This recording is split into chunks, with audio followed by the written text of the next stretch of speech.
जय हिंद दोस्तों, मैं मुकेश श्रीवास्तव और इस चैनल में आपका स्वागत करता हूं। दोस्तों, जस्ट इसके पहले वीडियो में हम लोगों ने बंगाल विभाजन पढ़ा था और मैंने एक सीरीज स्टार्ट किया है आधुनिक भारत का। तो बंगाल विभाजन के बाद यानी 1905 के बाद 1906 में क्या घटना घटा था? तो 1906 में आपको घटा था मुस्लिम लीग की स्थापना। यानी आज हम लोग मुस्लिम लीग के बारे में पढ़ेंगे और इसकी स्थापना क्यों हुई उसके बारे में भी जानने की कोशिश करेंगे। तो आइए फिर शुरू करते हैं। मैंने यहाँ पे लिखा हुआ है मुस्लिम लीग।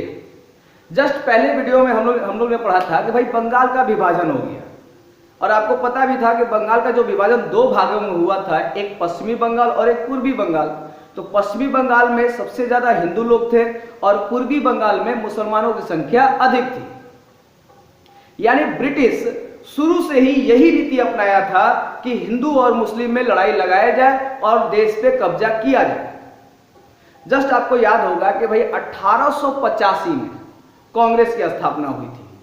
धीरे धीरे वो संस्था आगे बढ़ रहा था तो अंग्रेजों को लगने लगा कि भाई अगर संस्था ये विकराल रूप ले लेगा तो थोड़ा दिक्कत हो जाएगा, इसके जस्ट एक समानांतर एक और संस्था खड़ा करना पड़ेगा।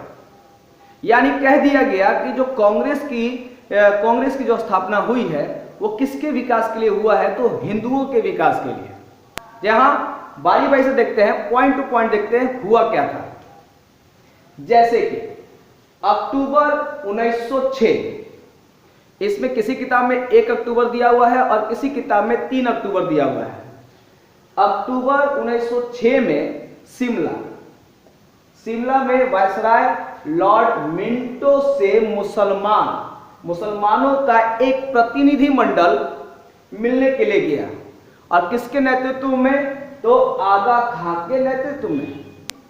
अब यहां पर देखिए, जो ढाका के नवाब थे नाम था सलीम उल्लाह खां, यानी सलीम उल्लाह के नेतृत्व में 30 दिसंबर 1906 को कहां पर?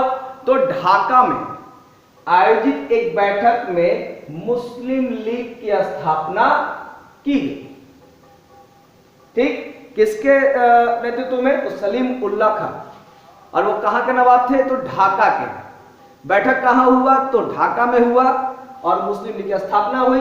डेट जरूर याद रखिएगा, 30 दिसंबर।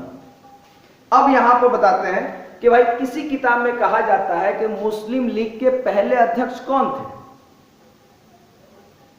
तो आपको मैं बता दूं, 4 से 5 किताब मैंने देखा है, उसमें देखा कि भाई प्रथम अध्यक्ष आगा खां दिया हुआ है और फिर कहा गया है कि ना भाई प्रथम अध्यक्ष थे वकार उल मुल्क। तो थोड़ा सा कंफ्यूजन देखा जाए, यहां पे मिटाया जाए। देखिए 30 दिसंबर 1906 को जब ढाका में मुस्लिम लीग की स्थापना हुई थी तो उस समय अध्यक्ष कौन थे? वकार उल मुल्क। ठीक है।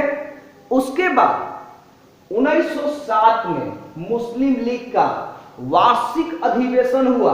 कहां? कराची में। जहां पर यानी कराची में भाई मुस्लिम लीग के लिए संविधान बनाया गया। जब यह संविधान बनाया गया तो उसी में कहा गया कि मुस्लिम लीग का पहला अधिवेशन होगा। कहां पे होगा? तो अमृतसर में। और कब होगा? तो 1908 में। यहां पे देखिए, इसी संविधान के द्वारा यहां पे 8 में पहला अधिवेशन हुआ। लेकिन एक मिनट इधर भी देख लीजिए भाई, मुस्लिम लीग का मुख्यालय कहां था? तो लखनऊ। अब आते हैं 1908 में अमृतसर में आगा खां की अध्यक्षता में मुस्लिम लीग का, ठीक, मुस्लिम लीग का पहला अधिवेशन हुआ। अब जब पहला अधिवेशन हुआ तो उसके जो अध्यक्ष होंगे वो क्या होंगे? मुस्लिम लीग के पहले अध्यक्ष होंगे। तो यहां पे ये क्लियर होता है कि भाई मुस्लिम लीग के पहले अध्यक्ष कौन थे? तो आगा खां। ठीक, ये रहा आगा खां। किस अधिवेशन में? तो अमृतसर के अधिवेशन में। कब हुआ? तो 1908 में। इस अधिवेशन में क्या मांगे थी लीग की, मुस्लिम लीग की? तो यहां देखिए, जिसमें मुसलमानों के लिए पृथक निर्वाचन मंडल की मांग की गई। पृथक मतलब होता है कि भाई सब समूह में नहीं, अलग से मुसलमानों के लिए सुरक्षित सीट किया जाए, सुरक्षित किया जाए। तो भाई मांग की गई निर्वाचन मंडल की।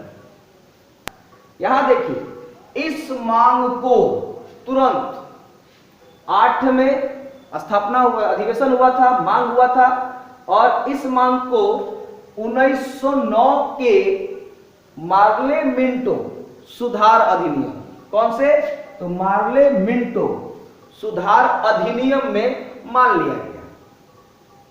ठीक, तो इस तरह से मुस्लिम लीग की स्थापना हुई। उसके बाद कहीं कहीं मुस्लिम लीग का और भी चर्चा होता है, जैसे मैं बता देता हूं।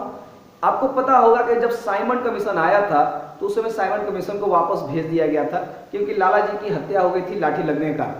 क्योंकि उन्होंने एक नारा दिया था, साइमन कमीशन गो बैक। अब यहां पर फिर ब्रिकेन हेड जो भारत के सचिव थे, उन्होंने एक चुनौती दी थी भारतीयों को कि भाई ऐसा एक संविधान बनाइए जो सभी दल को मान्य हो। तब मोतीलाल नेहरू जी की अध्यक्षता में एक रिपोर्ट बनाया गया जिसे नेहरू रिपोर्ट कहा जाता है। उसमें भाई मुस्लिम लीग ने इस नेहरू रिपोर्ट को अस्वीकार कर दिया था। कब, 1928 समय के बाद, 1929। अब उस समय जब मुस्लिम लीग ने नेहरू रिपोर्ट को नहीं माना, तब 1929 में अली जिन्ना जी की अध्यक्षता में उन्होंने एक मांग किया था 14 सूत्री फॉर्मूला। ठीक, नेहरू रिपोर्ट 28 और जिन्ना जी ने मांगा कब, 29 में, यानी 1929। और कितना सूत्री, तो 14 सूत्री की मांग उन्होंने की थी। तो यहां भी मुस्लिम लीग का एक चर्चा आता है एग्जाम में, और फिर एक चर्चा आता है यहां पर। ये देखिए भाई पाकिस्तान की मांग, ये बार बार क्वेश्चन आता है। पाकिस्तान की मांग कब की गई थी, तो 1940 में। यहां देखिए 23 मार्च 1940 को मुस्लिम लीग के किस अधिवेशन में, तो लाहौर अधिवेशन में मोहम्मद अली जिन्ना के अध्यक्षता में पाकिस्तान की मांग की गई थी। तो बहुत खास है। लेकिन यहां पे एक चीज और भी जान लीजिए, भाई मांग तो इन्होंने किया था पाकिस्तान की, लेकिन पाकिस्तान का विचार सबसे पहले किसने लाया, यह भी क्वेश्चन आता है। तो पाकिस्तान का विचार सर्वप्रथम चौधरी रहमत अली के द्वारा सुझाया गया था। किसके द्वारा, चौधरी रहमत अली। चलिए लास्ट में मैं क्वेश्चन भी पूछूंगा और आगे की वीडियो में बताऊंगा। क्वेश्चन ये भी है कि कांग्रेस के सूरत अधिवेशन में अध्यक्ष कौन थे। ठीक, उसके बाद 1908 में किन किन लोगों को 6 वर्षों की सजा सुनाई गई थी। अगर मेरे आप रेगुलर आप वीडियो देखने वाले हैं, व्यूअर होंगे, तो प्लीज आप जवाब दीजिए, अच्छा लगता है। और मैं चाहता हूं कि छोटा से छोटा टॉपिक को एकदम विस्तार से समझाऊं। अगर अच्छा लगे तो लाइक करें, ना लगे तो बिल्कुल लाइक ना करें, सब्सक्राइब भी ना करें। चलिए फिर नेक्स्ट वीडियो में मिलते हैं। और एक अपील और भी है कि भाई मेरे वीडियो अनअकैडमी पे भी आ रहे हैं। मैंने बहुत सारे अभी जीके का ट्रिक उस पर अपलोड किया है, आप वहां भी मुझे फॉलो कर सकते हैं और जुड़िए सब जगह से। फेसबुक पेज भी है, उस पर भी वीडियो अपलोड करते हैं, उस पर डेली करंट अफेयर भी डालते हैं। तो आप लोग का जब साथ मिलता है तो बहुत अच्छा लगता है। चलिए फिर नेक्स्ट वीडियो में मिलते हैं। जय हिंद।